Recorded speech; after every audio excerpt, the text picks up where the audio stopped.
Hi friends, मेरे digital classes में आप लोग का बहुत बहुत स्वागत करता हूं। तो चलिए स्टार्ट करते हैं। हम आज क्वेश्चन आपके सीजीपीएससी में इम्पोर्टेंट क्वेश्चन आपके सब इंस्पेक्टर व्यापम पीएससी सभी एग्जाम के लिए इम्पोर्टेंट है, जहां पे सभी क्वेश्चन इंक्लूड किया गया है यहाँ पे। तो पहला क्वेश्चन हमारा आपके बर्मिंघम नहर स्थित है, तो कहाँ स्थित है? आपके कलिंग के तट पर, मालाबार तट पर, या कोरोमंडल तट पर, या कच्छ के तट पर? तो इसका सही ऑप्शन हो जाएगा कोरोमंडल तट पर आपका बर्मिंघम नहर स्थित है। याद रखिएगा, इसका सी ऑप्शन सही हो जाएगा। कोरोमंडल तट पर आपका बर्मिंघम नहर स्थित है, तो इसका सी ऑप्शन सही हो जाएगा। अगला क्वेश्चन देखते हैं। भारत के किस राज्य में नगरीय जनसंख्या 2011 का प्रतिशत सर्वाधिक है? तो मोस्ट इंपोर्टेंट क्वेश्चन है। तो गोवा, महाराष्ट्र, केरल, मिजोरम, तो इसका ए ऑप्शन सही हो जाएगा गोवा राज्य में। तो भारत के आपके जो गोवा राज्य में यहाँ पे जो नगरीय जनसंख्या है 2011 के आपके आंकड़ा के अनुसार यहाँ पे जो प्रतिशत सर्वाधिक जो कि जनसंख्या प्रतिशत जो कि गोवा राज्य में, तो याद रखिएगा नगरीय जनसंख्या पूछा गया है। तो भारत में जो कि गोवा में जो कि नगरीय जनसंख्या 2011 के अनुसार सबसे प्रतिशत सर्वाधिक गोवा राज्य में है। याद रखिए, इसका ए ऑप्शन सही हो जाए। अगला क्वेश्चन देखते हैं। भारत एक राजनीतिक दल का विलय दूसरे राजनीतिक दल में निम्नलिखित में से किस स्थिति में मान्य होता है? तो याद रखिए, इसका सी ऑप्शन सही हो जाएगा। भारत में जब एक राजनीतिक दल का विलय दूसरे राजनीतिक दल में निम्नलिखित में से किस स्थिति में मान्य होता है, तो आपके जब विधान दल के कम से कम 2/3 सदस्य ऐसे विलय के लिए सहमत हो गए, तब इस स्थिति में जो कि मान्य होता है। तो याद रखिए, इसका सी ऑप्शन सही हो। जब विधान दल के कम से कम 2/3 सदस्य ऐसे विलय के लिए सहमत जो कि होंगे, तब आपके भारत में एक राजनीतिक दल का विलय दूसरे राजनीतिक दल में जो कि इस स्थिति में मान्य होगा। तो इसका सी ऑप्शन सही हो जाएगा। अगला क्वेश्चन देखते हैं। छत्तीसगढ़ का राज्य क्षेत्र निम्नलिखित अधिनियमों में से किसका परिणाम है? तो इसका सी ऑप्शन सही हो जाएगा। मध्य प्रदेश पुनर्गठन अधिनियम के अनुसार आपका छत्तीसगढ़ राज्य जो कि इस क्षेत्र अधिनियमों से इसका परिणाम हो जाएगा। तो इसका सी ऑप्शन सही हो जाएगा। मध्य प्रदेश पुनर्गठन अधिनियम के परिणाम से जो कि छत्तीसगढ़ राज्य क्षेत्र विकसित हुआ है। तो इसका सही आंसर सी ऑप्शन हो जाएगा। अगला क्वेश्चन देखते हैं। निम्नलिखित में राष्ट्रीय विकास परिषद का भारत में कौन सा प्रमुख कार्य है?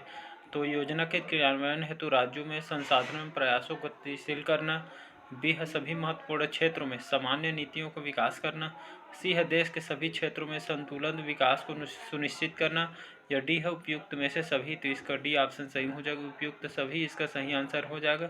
तो राष्ट्रीय विकास परिषद का भारत में जो प्रमुख कार्य जो कि ए, बी और सी और डी उपयुक्त सभी इसके सही आंसर हो जाएंगे। अगला क्वेश्चन देखते हैं। एक अंतर्राज्यीय परिषद की स्थापना की जा सकती है संसद द्वारा, राष्ट्रपति द्वारा, राष्ट्रीय विकास परिषद द्वारा, या डी है क्षेत्रीय परिषद द्वारा। तो इसका बी ऑप्शन सही हो जाएगा, राष्ट्रपति द्वारा। तो एक अंतर्राज्यीय परिषद की स्थापना किसके द्वारा की जा सकती है? तो आपके राष्ट्रपति द्वारा अंतर्राज्यीय परिषद की स्थापना की जा सकती है। तो मोस्ट इंपोर्टेंट क्वेश्चन है, बी ऑप्शन सही हो जाएगा। अगला क्वेश्चन देखते हैं। यहाँ पे भारत में क्षेत्रीय परिषदों के संदर्भ में निम्न कौन सा कथन सही है पूछा गया है? तो परिषदें भारतीय संघ व्यवस्था के उपसंघीय सूत्र के रूप में कार्य करती है, सही कथन है। दूसरा कथन है आपका, परिषदें भारतीय संघ व्यवस्था में राज्यों के मध्य सहयोग एवं एकीकरण का मार्ग प्रशस्त करती है, जो कि दोनों कथन सही आंसर हो जाएगा। तो सी 1 और 2 दोनों कथन जो कि आपके भारत में क्षेत्रीय परिषदों के संदर्भ में सही कथन हो जाएंगे। अगला क्वेश्चन देखते हैं। निम्नलिखित कौन सा संविधान संशोधन अधिनियम गुड्स एंड सर्विस टैक्स का प्रावधान करता है? तो इसका डी ऑप्शन सही हो जाए। 101वां संविधान संशोधन अधिनियम 2016 के अनुसार संविधान संशोधन अधिनियम गुड्स एंड सर्विस टैक्स का प्रावधान करता है। तो इसका डी ऑप्शन याद रखिएगा। 101वां संविधान संशोधन अधिनियम 2016 के अनुसार आपका गुड्स एंड सर्विस टैक्स का प्रावधान करता है। तो याद रखिए, इसका डी ऑप्शन सही हो जाएगा। अगला क्वेश्चन देखते हैं। यहाँ पे राज्यपाल को उन सिद्धांतों की सिफारिश कौन करता है जो राज्य द्वारा लगाए गए करों एवं लेहवा शुल्क की आय का राज्य और पंचायतों के बीच बंटवारा करती है? तो मुख्यमंत्री, राज्य के वित्त मंत्री, या राज्य वित्त आयोग, या जिला परिषद। तो इसका सी ऑप्शन सही होगा। राज्य के जो वित्त आयोग है, जो राज्यपाल को उस सिद्धांतों की सिफारिश कौन करता है? तो यहाँ पे जो कि तो राज्य में लगाए गए करों और लेहवा जो शुल्क है आय का राज्य और पंचायतों के बीच बंटवारा कौन करता है? तो राज्य के वित्त आयोग द्वारा इस बंटवारा करती है। याद रखिए, आयकर राज्य और पंचायतों के बीच बंटवारा आपका राज्य के वित्त आयोग करता है। तो इसका सी ऑप्शन सही। अगला क्वेश्चन देखते हैं। संवैधानिक प्रावधानों के अनुसार राज्य की सीमाओं को बदलने के लिए सहमति की आवश्यकता होती है। तो राज्य के विधानसभा सदन की, राज्य के मुख्यमंत्री की, या राज्य की नहीं होती है। तो इसका डी ऑप्शन सही हो जाए। राज्य की जो अनुमति है यहाँ पे आवश्यकता, सहमति की आवश्यकता नहीं होती है। तो संवैधानिक प्रावधानों के अनुसार राज्य की सीमाओं को बदलने के लिए आपके राज्य की सहमति जो कि आवश्यकता नहीं होती है। तो इसका डी ऑप्शन सही हो जाएगा। अगला क्वेश्चन है, मोस्ट इंपोर्टेंट क्वेश्चन है। जगन्नाथपुरी मंदिर के गर्भगृह में भगवान जगन्नाथ, सुभद्रा और बलभद्र की मूर्तियां बनी है, किससे बनी हुई? पीएससी में पूछा गया क्वेश्चन है। तो पत्थर की, धातु की, लकड़ी की, या कांच की? तो इसका सी ऑप्शन सही हो जाएगा, लकड़ी की। तो जगन्नाथपुरी मंदिर के जो गर्भगृह में भगवान जगन्नाथ, सुभद्रा और जो बलभद्र की मूर्तियां बनी हैं, किससे बनी हैं? तो आपके लकड़ी की बनी है। तो याद रखिए, इसको कई बार इसको पीएससी में पूछा गया क्वेश्चन है, एसएससी में भी क्वेश्चन आया हुआ है। तो याद रखिए, इसका सी ऑप्शन सही हो जाए, लकड़ी की जो कि मूर्तियां बनी हुई हैं। अगला क्वेश्चन देखते हैं। निम्न में से कौन जैव उर्वरक के रूप में उपयोग होता है? तो आपका राइजोबियम, नीलहरी शैवाल, एजोला, या उपयुक्त सभी? तो उपयुक्त सभी सही आंसर हो जाएगा। तो जैव उर्वरक के रूप में उपयोग होता है आपका राइजोबियम, नीलहरी शैवाल और एजोला, जो आपके तीनों आपके जैव उर्वरक के रूप में उपयोग होता है, जो कि बहुत ही लाभकारी होता है उर्वरक के रूप में। तो इसका डी ऑप्शन उपरोक्त सभी आंसर हो जाएगा। अगला क्वेश्चन देखते हैं। न्यूटन के गति का पहला नियम जाना जाता है। तो गुरुत्वाकर्षण के लिए, जड़ता का नियम के लिए, संवेग संरक्षण के नियम के लिए, या ऊर्ध्वाधर गति के लिए? तो इसका बी ऑप्शन सही होगा। जड़ता के नियम के लिए आपके न्यूटन के गति का पहला नियम जाना जाता है। तो इसका बी ऑप्शन सही हो जाएगा। अगला क्वेश्चन देखते हैं। वस्तु एवं सेवा कर जीएसटी में निम्नलिखित में कौन सा शामिल नहीं किया गया है? तो याद रखिए, जीएसटी में इसमें से किसको शामिल नहीं किया है वस्तु एवं सेवा कर में? तो उत्पादन शुल्क, सीमा शुल्क, आपका मूल्यवर्धित कर, या सेवा कर? तो इसका भी ऑप्शन सही हो जाए। आपका जो इसका आपका जो सीमा शुल्क है, इसको आपके वस्तु एवं सेवा कर जीएसटी में इसको जो कि कर के रूप में शामिल नहीं किया गया है। तो आपके उत्पादन शुल्क और मूल्यवर्धित जो कर है, वो सेवा कर है, जो कि इसको शामिल किया गया है वस्तु और सेवा कर के रूप में। बाकी जो आपका जो सीमा शुल्क है, इसको शामिल नहीं किया गया। तो इसका याद रखिएगा, ये ऑप्शन सही हो जाएगा। जीएसटी एक न एक क्वेश्चन जीएसटी से पूछ देते। इसकी स्थापना दिवस कब हुआ है, इसके उपाध्यक्ष कौन है, इसके अध्यक्ष कौन है, ये सब पूछ दिया जाता है। अगला क्वेश्चन देखते हैं। किसी भी प्रजाति में गुणसूत्र संख्या होती है, आयु के साथ बढ़ती है, आयु के साथ घटती है, स्थिर रहती है, वजन के साथ बढ़ती है। तो किसी भी प्रजाति में जो गुणसूत्र की संख्या होती है आपके स्थिर रहती है। तो इसका सी ऑप्शन सही होती है। याद रखिए, प्रजाति में जो गुणसूत्र संख्या होती है आपके स्थिर रहती है। तो इसका सी ऑप्शन सही। अगला क्वेश्चन देखते हैं। भारत में गिद्धों के तेजी से घटती जनसंख्या का मुख्य कारण है? तो आपके डिक्लोफिनेक दवा का अत्यधिक प्रयोग से, जानवरों को कम मृत्यु दर से, या जानवरों को अधिक मृत्यु दर से, या स्वच्छता से? मोस्ट इंपॉर्टेंट क्वेश्चन है, याद रखिए साइंस का। तो भारत में गिद्धों के तेजी से घटती जनसंख्या का मुख्य कारण आपके जो डिक्लोफिनेक जो दवा है, इसके अत्यधिक उपयोग से आपका जो भारत में गिद्धों की तेजी, इसके कारण घटती जनसंख्या का मुख्य कारण। याद रखिएगा, डिक्लोफिनेक जो दवा है, इसके कारण आपकी इसकी जो कि जनसंख्या गिद्धों की घटती जा रही, जो कि इसका मुख्य कारण है। तो इसका ए ऑप्शन याद रखिएगा नाम को। अगला क्वेश्चन है मोस्ट इंपॉर्टेंट क्वेश्चन, ये भी कई बार इस एग्जाम में रिपीट किया जाता है, अलग अलग एग्जाम में। कंप्यूटर में चिप बनी होती है, किससे बनी होती है? तो आपके कोबाल्ट की पतली परत से, सिलिकॉन की परत से, या सिल्वर की पतली परत से, या डी है तांबे की पतली परत से? तो इसका सी ऑप्शन सही हो जाएगा। तो कंप्यूटर की चिप किसकी बनी होती है? तो आपकी, तो इसका बी ऑप्शन सही हो जाएगा। सिलिकॉन की पतली परत से जो कि कंप्यूटर की चिप बनी होती है। अगला क्वेश्चन देखते हैं। इनमें से कौन सा मॉड्यूलेशन डी मॉड्यूलेशन करता है? तो समाक्षी केबल, फाइबर ऑप्टिकल, और आपका मॉडेम है, और उपग्रह है। तो इसका सी ऑप्शन सही, मॉडेम, जो कि आपके मॉड्यूलेशन और डी मॉड्यूलेशन करता है। तो आपका मॉडेम इसका सही आंसर हो जाए। कंप्यूटर का क्वेश्चन है। अगला क्वेश्चन देखते हैं। प्लास्टर ऑफ पेरिस बना होता है, किसका बना होता है? आपके मार्बल, सीमेंट, जिप्सम, या चूना पत्थर से? तो प्लास्टर ऑफ पेरिस बना होता है आपके जिप्सम से। इसका सी ऑप्शन याद रखिएगा, कई बार इसको एग्जाम में रिपीट किया है। तो प्लास्टर ऑफ पेरिस बना होता है जिप्सम से, तो इसका सी ऑप्शन सही हो जाएगा। अगला क्वेश्चन देखते हैं, व्यवहारिक वेदांत के प्रतिपादक कौन है? तो दयानंद, राजा राम मोहन राय, गांधी या विवेकानंद, तो इसका डी ऑप्शन सही हो जाएगा, विवेकानंद जी। तो व्यवहारिक जो वेदांत के प्रतिपादक कौन है? तो आपके विवेकानंद है, तो इसका डी ऑप्शन सही हो जाएगा। अगला क्वेश्चन देखते हैं, लोकायत दर्शन किसको कहा जाता है? तो जैन धर्म, बौद्ध धर्म, चारवाक या सांख्य दर्शन। तो लोकायत दर्शन किसको कहा जाता है? तो आपके चारवाक को कहा जाता है, तो इसका सी ऑप्शन याद रखिएगा। लोकायत दर्शन किसको कहा जाता है? आपके चारवाक को कहा जाता है, तो इसका सी ऑप्शन सही हो जाएगा। अगला क्वेश्चन देखते हैं, प्रछन्न बौद्ध किसे कहा जाता है? तो शंकर, कपिल, रामानुज या पतंजलि को, तो इसका ए ऑप्शन सही हो जाएगा, शंकर।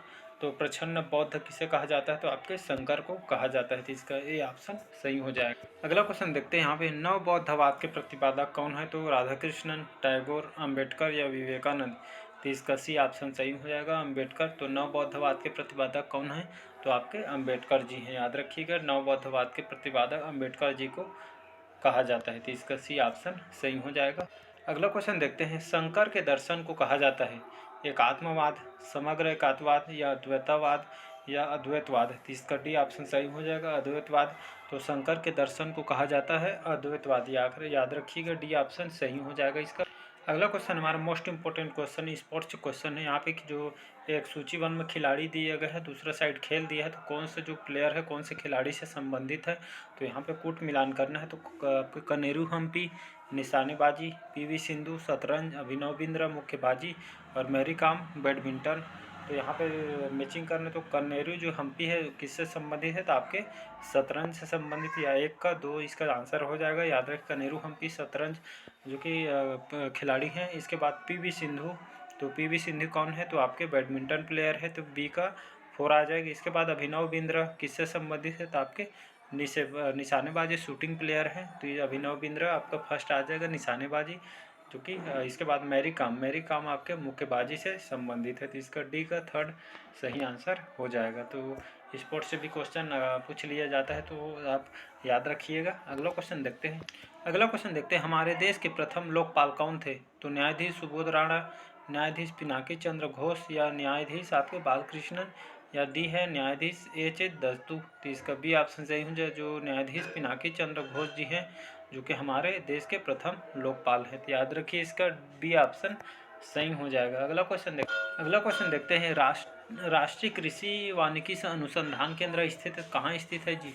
तो आपके आगरा, झांसी, कानपुर या लखनऊ में, तो इसका बी ऑप्शन सही हो जाएगा, झांसी में राष्ट्रीय कृषि वानिकी अनुसंधान केंद्र स्थित है, तो इसका बी ऑप्शन सही हो जाएगा, झांसी में। अगला क्वेश्चन देखते हैं यहाँ पे, इनमें से भारत का सबसे पुराना और राष्ट्रीय पार्क कौन सा है? तो काजीरंगा राष्ट्रीय पार्क, हेमिस राष्ट्रीय पार्क, राजाजी राष्ट्रीय पार्क, या डी है जिम कॉर्बेट राष्ट्रीय पार्क, तो इसका डी ऑप्शन सही हो जाएगा, जिम कॉर्बेट जो राष्ट्रीय पार्क है आपके भारत का सबसे पुराना राष्ट्रीय पार्क इसको कहा जाता है, तो याद रखिए इसका डी ऑप्शन सही हो जाएगा। भारत का सबसे पुराना राष्ट्रीय पार्क कौन सा है? तो आपका जिम कॉर्बेट राष्ट्रीय पार्क, तो इसका डी ऑप्शन सही हो जाएगा। अगला क्वेश्चन देखते हैं, पुस्तक साइलेंट स्प्रिंग के लेखक कौन है? तो आपके बी ऑप्शन इसका सही हो जाएगा, राकेल जो कार्सन है, जो कि पुस्तक उनकी साइलेंट स्प्रिंग के लेखक इनको कहा जाता है, तो राकेल कार्सन याद रखिएगा। अगला क्वेश्चन देखते हैं, जैव विविधता शब्द की रचना किसने की है? तो आपके बीपीसी ने, कार्ल आपके मोबियस ने, या आपके सर ए जी टॉन्सले ने, या डी वाल्टर जी रोजर ने। तो मोस्ट इंपॉर्टेंट क्वेश्चन याद रखिएगा, तो जैव विविधता शब्द की रचना किसने की है? तो आपके वाल्टर जी रोजेन ने, जो कि जैव विविधता शब्द की रचना इन्होंने की है, तो नाम को याद रखिए, वाल्टर जी रोजेन, इन्होंने जैव विविधता शब्द की जो कि रचना इन्होंने सर्वप्रथम किया है, तो इसका डी ऑप्शन सही हो जाएगा। अगला क्वेश्चन देखते हैं, छत्तीसगढ़ के प्राचीन सरगपुरी वंश के शासकों के निम्नलिखित राजधानियाँ थी? प्रवरपुर, सरगपुर, सिरपुर, प्रसन्नपुर। तो यहाँ पे छत्तीसगढ़ में जो प्राचीन सरगपुरी वंश के शासकों के जो राजधानियाँ थी, तो आपके सरगपुर हो जाएगा, उसके बाद आपका सिरपुर हो जाएगा, इसके बाद आपका प्रसन्नपुर हो जाएगा, तो इसका 2nd, 3rd और 4th इसका सही आंसर हो जाएगा। तो सरगपुरी वंश के शासकों की जो राजधानियाँ थी आपकी सरगपुर, उसके बाद आपका सिरपुर, उसके बाद प्रसन्नपुर। तो स्टार्टिंग में सरगपुर, सिरपुर, फिर प्रसन्नपुर, जो कि इसका आंसर हो जाएगा। अगला क्वेश्चन देखते हैं, मोस्ट इंपोर्टेंट क्वेश्चन है, रतनपुर के कलचुरी शासक पृथ्वीदेव प्रथम ने संबंध में निम्नलिखित कौन सा कथन सत्य है? तो यहाँ पे एक सही कथन बताना है। तो पृथ्वीदेव प्रथम ने रतनपुर में पृथ्वी देवेश्वर मंदिर का निर्माण इन्होंने कराया था। उसके दरबार में राजशेखर नामक साहित्यकार था। यसी है उसने सकल कौशलाधिपति की उपाधि इन्होंने धारण की थी। यडी है उसने स्वर्णपुर उड़ीसा पर अधिकार कर लिया गया था। तो इसका सही जो ऑप्शन यहाँ पे कथन सही कथन यहाँ पे पूछा गया है। तो कल रतनपुर के कलचुरी शासक जो पृथ्वीदेव प्रथम के संबंध में कौन सा कथन सही पूछा गया है? तो इसका सी ऑप्शन सही हो जाएगा। उसने सकल कौशलाधिपति की उपाधि धारण की थी। तो याद रखिएगा जो कलचुरी शासक है रतनपुर के पृथ्वीदेव प्रथम ने इन्होंने वहाँ पे जो कोई सकल कौशलाधिपति की उपाधि इन्होंने धारण की थी। क्वेश्चन मोस्ट इंपॉर्टेंट आपके कई बार इसको पीएससी में पूछा गया है।